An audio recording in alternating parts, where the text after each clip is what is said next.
Lawmakers are urging consumers to be aware of price gouging while buying storm supplies as Hurricane Irma approaches. Attorney General Pam Bondi has activated Florida's price gouging hotline to protect people from businesses who are trying to take advantage. The opening of the hotline comes as Governor Rick Scott declared a state of emergency in all 67 Florida counties in response to threats posed by Hurricane Irma.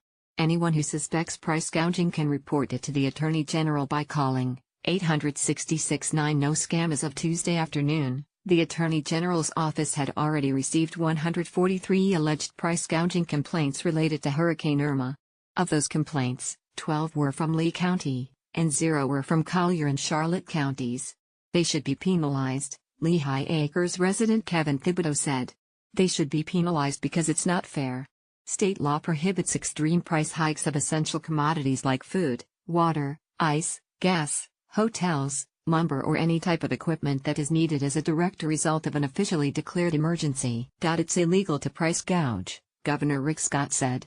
The Attorney General, Pam Bondi, is very aggressive at prosecuting price gouging. Violators of the price gouging statute are subject to civil penalties of $1,000 per violation and up to a total of $25,000 for multiple violations committed in a single 24-hour period, in addition to other civil penalties that may apply. State law also criminalizes the sale of goods and services to the public without possession of an occupational license. Violators of the law can be charged with a second-degree misdemeanor.